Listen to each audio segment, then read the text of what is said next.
এই রাজধানী ঢাকাতে আমাদের ভাই ছাত্র দলের পারভেজকে হারালাম, সাম্যকে হারালাম, এবং এই সম্মানিত ভিসি স্যার প্রক্টর স্যারের পদত্যাগের যে দাবি উঠেছে ছাত্র সমাজের মাঝখান থেকে, সেটি অবশ্যই তারা সম্মান দেখিয়ে আশা করছি তারা পদত্যাগ করবেন।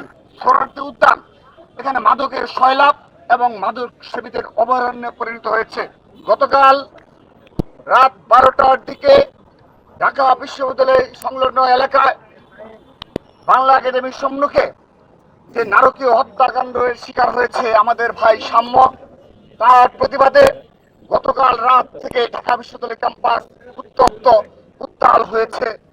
তার সহপাঠীরা এবং ছাত্র দলের আপামর নেতা কর্মীরা, সাধারণ শিক্ষার্থীরা এই হত্যাকাণ্ডের প্রতিবাদে মুখর হয়েছে এবং আমরা ছাত্র দলের পক্ষ থেকে তাদের প্রতি কৃতজ্ঞতা জানাচ্ছি।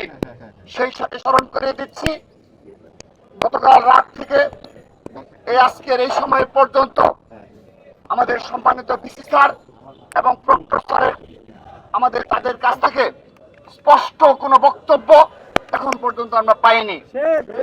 শুধু তাই নয়, এই ঘটনার পূর্বেকার বেশ কিছু অনাকাঙ্ক্ষিত ঘটনা ঘটেছে, ছিনতাইয়ের ঘটনা ঘটেছে ক্যাম্পাসে, এবং মাদক সেবীদের দ্বারা আমাদের ছাত্র ছাত্রীরা বিভিন্ন সময় ছিনতাইয়ের শিকার হয়েছে, আক্রান্ত হয়েছে।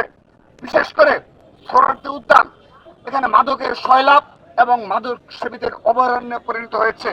কিন্তু তাদের যে ঢাকা বিশ্ববিদ্যালয়ের নিরাপত্তার গাফিলতি রয়েছে এবং তাদের যে মূল দায়িত্ব ছিল সাধারণ শিক্ষার্থীদের নিরাপত্তা নিশ্চিত করা এবং ছাত্রলীগের দোষরদের বিচার নিশ্চিত করা, এই দুইটি ইস্যুতে আজকে এখন পর্যন্ত তাদের কোনো স্পষ্ট বিবৃতি বক্তব্য আমরা পাইনি। নীরব ভূমিকা আমাদের মনে নানাবিধ প্রশ্ন জাগে, তারা আদৌ সত্যিকার অর্থে ঢাকা বিশ্ববিদ্যালয়ের সাধারণ শিক্ষার্থীদের নিরাপত্তা দেওয়ার মতো তাদের সামর্থ্য রয়েছে কি না।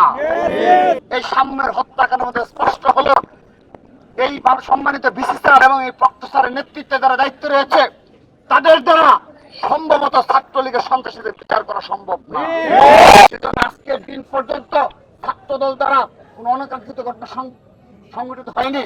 উপরন্তু এই রাজধানী ঢাকাতে আমাদের ভাই ছাত্র দলের পারভেজকে হারালাম, সাম্যকে হারালাম, কিন্তু আমাদের দ্বারা কেউ আজকের দিন পর্যন্ত ক্ষতিগ্রস্ত হয়নি। আমরা স্পষ্টভাবে বলতে চাই, ছাত্রদল মব কালচারে বিশ্বাসী নয়। সেজন্য গতকাল এই ঘটনা ঘটার পরও আমরা আমাদের নেতা কর্মীদের নিবৃত্ত করেছি এবং আজকের এই সমাবেশ, সংক্ষিপ্ত সমাবেশ থেকে আমি সবার প্রতি আহ্বান জানাচ্ছি, আমরা আন্দোলনের মাধ্যমে আমরা আমাদের দাবি আদায় করব এবং এই সম্মানিত ভিসি স্যার প্রক্টর স্যারের পদত্যাগের যে দাবি উঠেছে ছাত্র সমাজের মাঝখান থেকে, সেটি অবশ্যই তারা সম্মান দেখিয়ে আশা করছি তারা পদত্যাগ করবেন।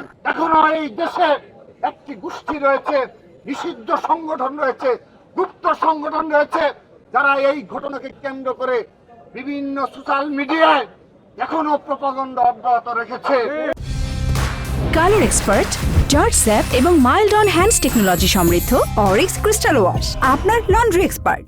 যদি আগামীতে এই রাজধানী ঢাকা সহ সারা বাংলাদেশে একজন ছাত্র দলের নেতা কর্মী আক্রান্ত হয় এবং ইন্টারিম সরকার যদি কোনো ব্যবস্থা না নেয়, আমরা সরাসরি সেই সরকারের পদত্যাগের দাবিতে ছাত্র দল রাজপথে নামব।